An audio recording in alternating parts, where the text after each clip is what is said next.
Olá, queridos alunos dos primeiros anos, tudo bem com vocês? Estamos iniciando mais uma gravação das nossas atividades da semana, queridos alunos.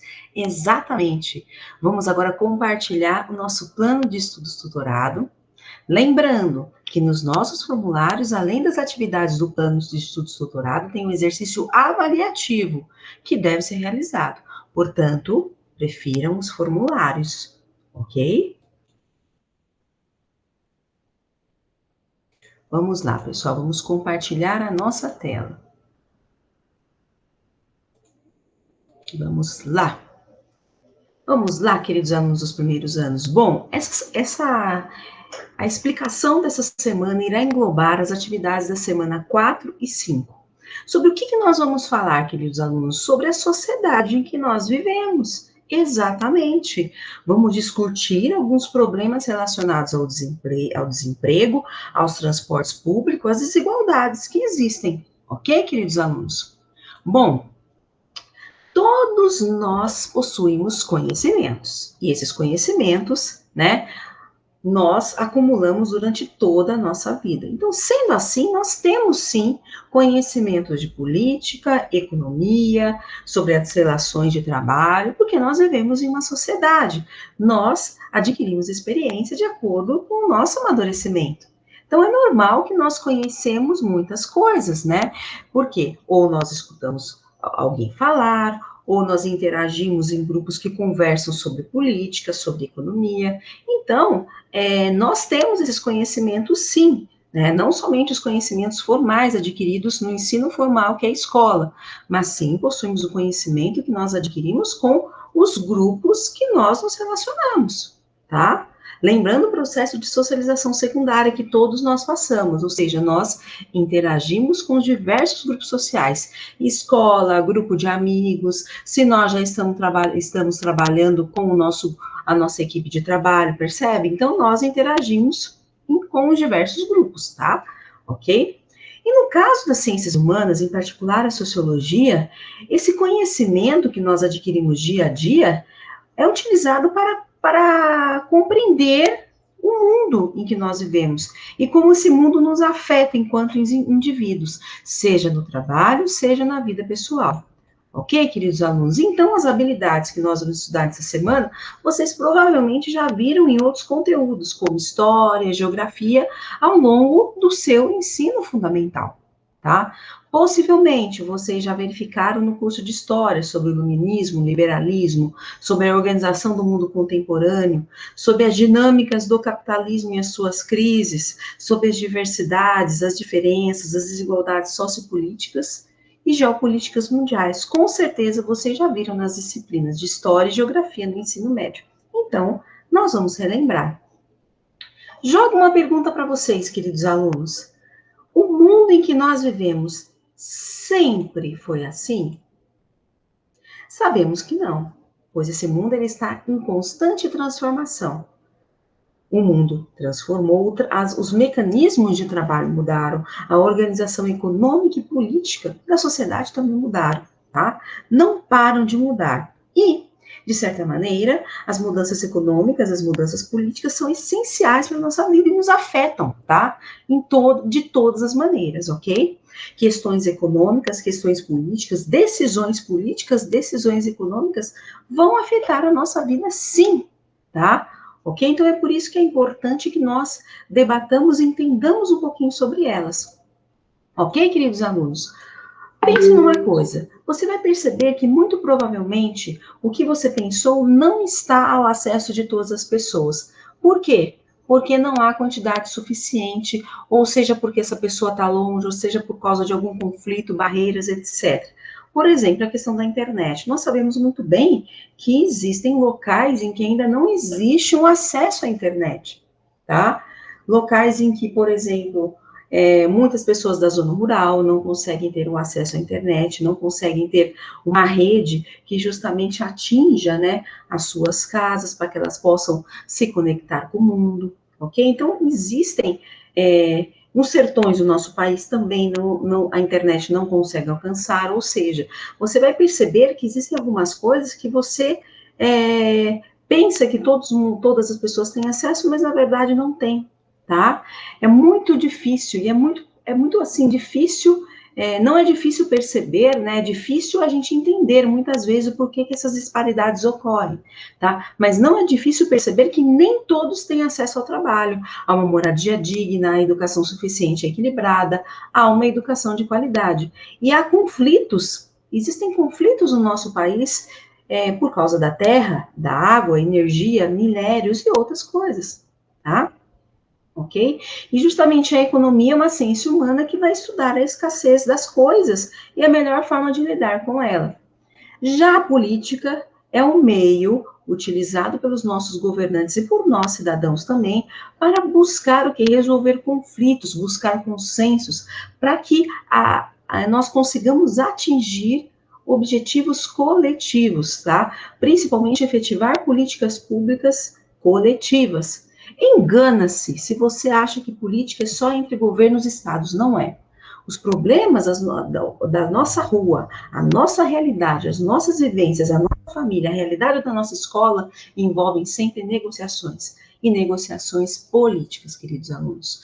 Toda negociação entre duas ou mais pessoas em busca de um entendimento mútuo e um fim específico é a prática da política. Percebe, queridos alunos? E a escola? Bom, a escola, ela proporciona, além de uma educação formal, vamos dizer assim, ela proporciona a formação de cidadãos críticos e conscientes e, mais ainda, preparados para o mundo do trabalho. Tá? E, portanto, ela está diretamente envolvida com política e com economia. É através de negociações e de decisões político-econômicas que o mercado de trabalho se organiza e se constitui. E isso envolve a profissão que você quer seguir, os direitos, as condições, a concorrência, o incentivo, o salário que você, de repente, almeja receber no futuro e até o número de vagas que serão ofertadas, ok, queridos alunos? Tá? Bom, o texto ele vai apresentar justamente um gráfico que vai falar sobre a história do PIB, do Produto Interno Bruto Brasileiro de 62 até 2018, tá? Então, vocês vão perceber que vai oscilar entre períodos de crescimento e períodos de diminuição. É o nosso Produto Interno Bruto, o PIB, é o nosso Produto Interno Bruto. É ele que justamente vai verificar, né, se a nossa economia está bem, ou se a nossa economia apresenta problemas, tá? Se o PIB está alto, a nossa economia, né, está muito bem, obrigada. Agora, se alcança números negativos, as coisas realmente não andam muito bem, tá? E nós verificamos aqui que no Brasil existiam muitos períodos em que houve um aumento do PIB, mas também períodos em que o PIB ficou negativo, tá? Inclusive, nós podemos ver momentos de recessão, como entre o ano de 2014 e 2016. E, atualmente, nós estamos passando por momentos de crise, tá? E as crises econômicas, elas não ficam apenas na esfera da economia, elas envolvem toda a sociedade como um todo. Elas acabam gerando crises políticas, problemas sociais, percebe? Então, um país com um PIB elevado, ele, consequentemente, vai ter uma maior quantidade de empregos, tá? Ok, maior quantidade de empregos, pessoas vivendo em condições melhores. Agora, um país em que o PIB ele está baixo, negativo, significa que nosso país está em crise, onde aumentará a onda de desemprego e as desigualdades. Ok, queridos alunos? Tá?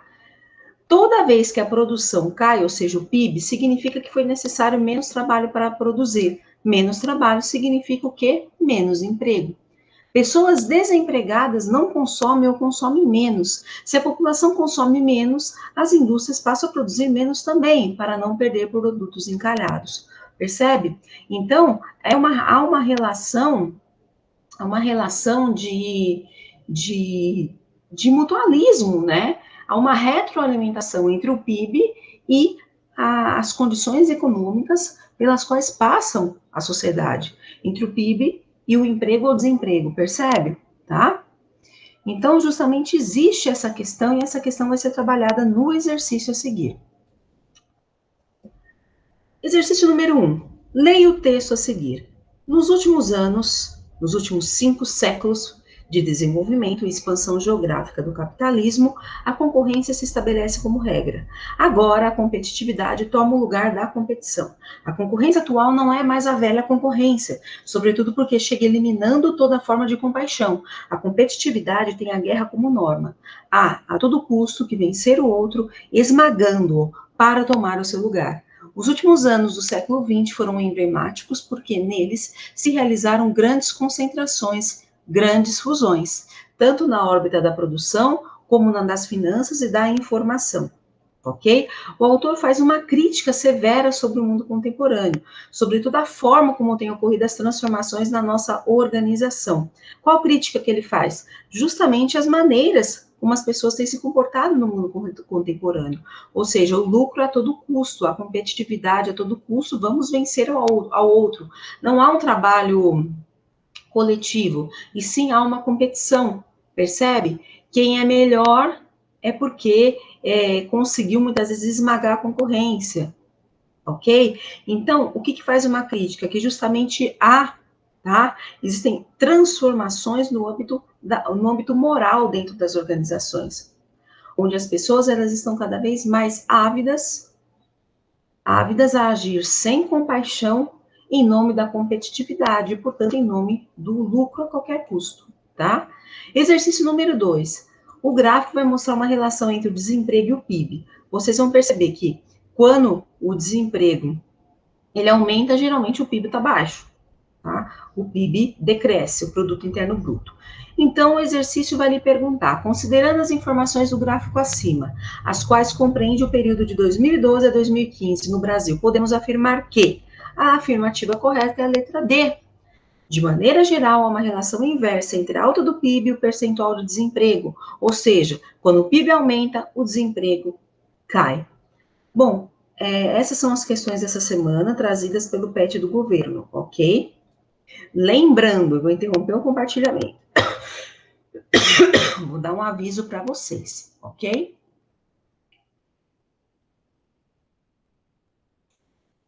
Lembrando, queridos alunos, que os nossos formulários, ele contém os exercícios do governo e exercício avaliativo que a professora já está passando para vocês. Então, deem preferência aos formulários, ok? Porque se vocês fazerem o exercício e me mandarem foto, vocês vão ganhar uma pontuação a menos.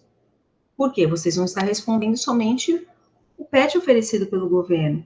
E o complemento trazido pela professora, vocês não vão estar respondendo. Então, respondam os formulários, queridos alunos, ok? Um grande abraço, eu estou à disposição de vocês, tá certo? Até mais!